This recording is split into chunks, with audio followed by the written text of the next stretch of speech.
The Daily Wire. From the Daily Wire. Fuck Trump and keep going. Tegan Carell, other celebs posting bail for rioters. Oh, brother. CNN's Van Jones. Forget KKK. It's the white, liberal Hillary Clinton supporter America should fear. Sports writer seemingly cheers Minneapolis burning during riots. How he's panicking as riots hit close to home. Aha. Iconic St. John's Church near White House set on fire as riots rage. Trump. Antifa will be declared terrorist organization. Finally. And I have this up here that I wanted to read, so we'll do that.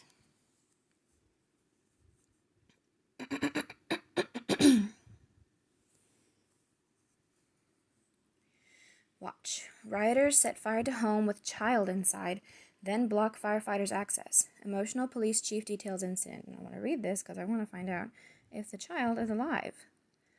On Saturday, Richmond Police Chief Will Smith was overcome with emotion detailing one of the worst acts of violence carried out in the city during the previous night's rioting, ostensibly over the death of George Floyd. Yeah, ostensibly. Supposedly. Allegedly. According to Smith, rioters set fire to an occupied multifamily residence with a child inside, then repeatedly blocked firefighters' access to the scene. Thankfully, officers found a way to secure access and save the family, including the child. Okay, good. One incident that is particularly poignant, that truly illustrates the seriousness of the issues we're facing, Smith told reporters. Protesters intentionally set a fire to an occupied building on West Broad Street. This is not the only occupied building that has been set fire to in the last 2 days. They prohibited us from getting on scene, the police chief continued. We had to force our way to make a clear path for the fire department. Protesters intercepted that fire apparatus several blocks away with vehicles and blocked that fire department's access to the structure fire, Smith said. Inside that home was a child. Officers were able to, Smith attempted to continue, though he was overcome with emotion, help those people out of the house. We were able to get the fire department there safely, the emotional police chief added. When you take a legitimate issue and hijack it for unknown reasons, that is unacceptable to me, Smith stated firmly. It is unacceptable to the Richmond Police Department, unacceptable to the city of Richmond. Daily Wire has to work on this problem with the paragraphs not being finished.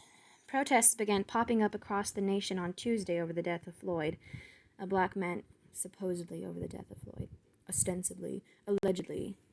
A black man who died after a police officer had his knee on the 46-year-old's neck for over 8 minutes during an arrest. Yeah, no excuse, unforgivable. No reason to do it, which is why he's been fired from his job, arrested, is being charged, and his wife fucking divorced him, as shown in viral video footage. So you have justice. The justice is happening.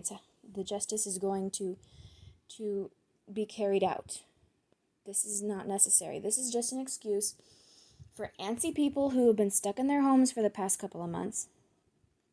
few months, to get out and get their fucking jollies off. An 8-minute clip filmed by a person on the street shows Floyd telling police he can't breathe and begging the cop on top of him to stop before he falls unconscious, the Daily Wire reported Tuesday. Officer Derek Chauvin was identified as the officer who knelt on Floyd's neck outside Cup Foods on Chicago Avenue and East 38th Street. Quote, "He's not even resisting arrest right now, bro," one bystander is heard telling the officers, according to the video. "You're fucking stopping his breathing right now. You think that's cool?" The protests quickly turned ugly. Arson, looting, and violence spiked in places like Minneapolis, Los Angeles, Atlanta, New York City, Rochester, Richmond, and other cities. Which, just doing that in other cities for the reason that they're supposedly doing it, it is also nonsensical. Because your city is not responsible for the death of another person in another city. That doesn't work that way. You can't say you're protesting that death without... If you go to the city where it happened, then you can do your protest and it makes sense. But if you do it in your own city, especially when that, quote, protest, unquote, results in your fucking city being burned down and destroyed, that's not the reason that you're doing it. You can't be doing it for that reason. It doesn't work that way. Since the incident, all 4 officers involved in the arrest have been fired. Investigations from the FBI and state law enforcement have been opened, and on Friday, the officer at the center of the incident was taken into custody. Surprise, surprise. And there's the video of the police chief. But we already read what he said, so we don't need to watch it.